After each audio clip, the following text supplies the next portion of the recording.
Takže ahoj straňáci. Chcel by som vám popísať nejak moju cestu, jak som sa dostal na stráni. Vzniklo to vlastne tak, že jednoho dňa, keď som ešte hrával na Slovensku v Trebaticách, si pamätám, že som sledoval straňackú stránku už asi 80 rokov a viem, že hľadali súpera. A zavolal som nášmu trénerovi, že či by sme teda nejak si nedali spoločný zápas, pretože nám tiež vypadol deň predtým súper. A ono sa to nejak v rýchlosti všetko dalo dokopy a na druhý deň sme hrali zápas a vlastne na tom zápase sme sa straňáci už mali nejaké, vlastne dá sa povedať, nejaké sústredenie alebo niečo podobné, kde oni mali deň predtým zápas. No a potom, keď sme hrali proti sebe, tak ten zápas mi absolútne fantasticky vyšiel. Tam som dokázal dať 3 góly, za čo ďakujem Ondrovi Čaňovi, pretože ten ma bránil, ale samozrejme to len zo srandy. Tam mi vyšiel zápas, dal som tam 3 góly a potom už viem, že sa asi pol roka o tom rozprávalo, že mám ísť na stráni, pritom ja som o tom nejak vôbec nevedel a toto bol vlastne taký štart, kde to začalo a potom ma oslovili, stretol som sa tu s Tondom a už to odtedy všetko začalo. Zažili sme 2 postupy, ale asi každá sezóna alebo každý ten postup bol niečím výnimočný. Bolo to nádherné, jak to bolo za Stančíka ten prvý rok. Tam sme zbierali body všade, kde sa dalo, všetko sme to bili a dokonca sa nám tam podarilo vyhrať aj ten pohár.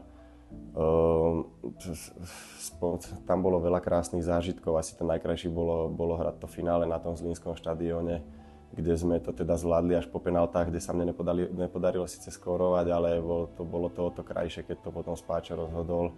A to je asi také, čo mi naozaj stále v hlave vyhráva, že to bol naozaj krásny pocit. No a to isté aj tá divízia. Išli sme do divízie asi ako nováčik, kde sa budeme snažiť držať niekde v strede tabuľky alebo niečo podobné a zrazu to tak vystrelilo pod Martinom Ondom, že zrazu bolo boj o titul a každý ten jeden zápas bol krásny, ľudia začali chodiť viac a viac na zápasy. Čiže tých momentov tam bolo naozaj krásnych. Pre mňa tá sezóna v tej divízii bola úplne dokonalá. Tam sa mi darilo fakt moc, ako tým sme si strašne sadli a potom už len tuto na domácom ihrisku s Baťom sme to všetko odpalili a bolo to krásne. Taký najcennejší, no mám ich asi viac, akože určite to bol aj zápas s Rosicami, keď som dal gól nejakých pár minút do konca zápasu na 1-0 a my sme sa vlastne dostali do ďalšieho kola. Ale asi taký najviac, čo mám pre mňa najdôležitejší, to bolo práve v tej divízii, keď sme hrali v Nových Sadoch a pamätám si, ako bol polčas 1-0 a tam sme si hovorili, že musíme dať nejaký rýchly gól dôležitý, že to už tam ten zápas, už keď vyhráme, už sme mali jasný titul. A mne sa podarilo asi v 50. minúte nejaký fakt zázrakom krásne prejsť a vystreliť to z rohu 16 až obalovačkou až na zadnú tyč. Čiže to je za mňa asi taký najdôležitejší gól, pretože tam už opadol z nás ten kameň, ktorý sme mali na sebe pol roka, stále sme boli prví a potrebovali sme to. Takže to bol asi za mňa jeden z tých najdôležitejších gólov a najkrajší asi s Kromclom, keď sme hrali pohár ešte rok dozadu to bolo, čo sa to tam odrazilo a z vole a som to trafil, to bol asi jeden z tých krajších gólov. Tak s fanúšikmi mám absolútne fantastický, to bolo to najviac, čo ma tu, alebo nie najviac, ale aj to ma tu veľmi držalo, pretože ten vzťah, ktorý sme si vybudovali, bol neskutočný, taký som nemal asi nikde. S tými ľuďmi som žil aj na tréningoch, aj po tréningoch, vždycky som išiel cez hospodu za nimi, pokecali sme o niečom. Ja im strašne za to ďakujem, jak ma tu privítali, jak ma tu brali, lebo to bolo naozaj krásne a to im nikdy nezabudnem.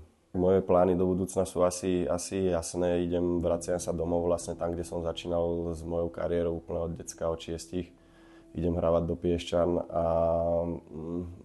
taký môj cieľ, alebo také plány sú, aby to nejak vystrelilo takisto jak na stráni, aby tam ten futbal začal ešte zase viac a viac rásť a ja verím, že im dokážem pomôcť takto ako stráni, že tam niečo povyhrávame, že sa nám bude dariť a že tam budeme lákať tých ľudí na naše zápasy. Keď sa vrátim ako divák, to je 100% odpoveď, že vrátim sa a budem sem chodiť veľmi pravidelne, vždy keď budem mať voľný víkend, že nebudem sa mi to byť s mojím zápasom.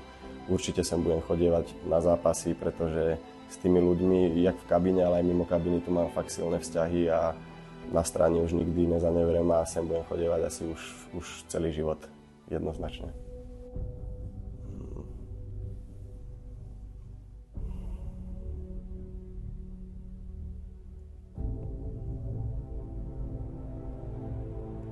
Dúfam, že nebudem plakať, lebo už som sa naplakal dosť za posledné 2 týždne.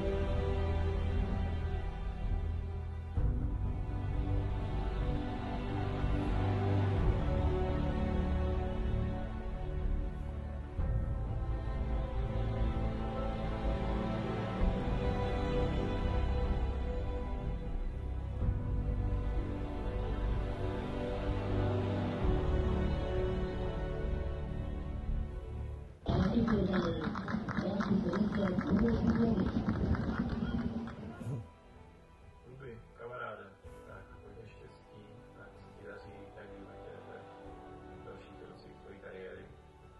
Jsem strašně rád, že jsem tě mohl poznat a strávit s tebou nějaký rok a půl v kabině.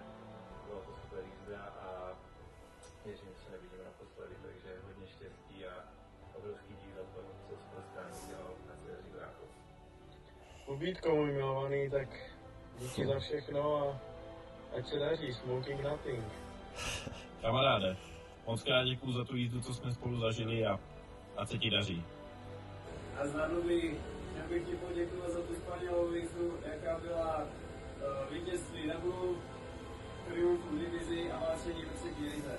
Vážím si toho, že jsem mohl potkat takové člověka jak na hřišti, tak i mimo něj a hlavně na baru.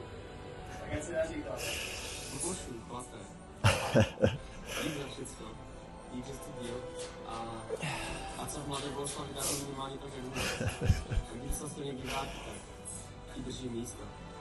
Chlape.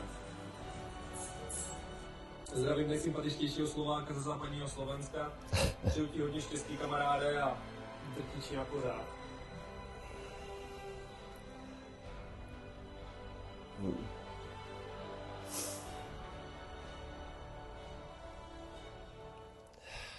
No, toho som sa presne bál. Najobľúbenejší moji ľudia tu. Nádherné video. No. Aj Bože. Ďakujem krásne všetkým, fakt vás milujem a budem sem chodiť celý život. Celý život milujem vás najviac. Ty.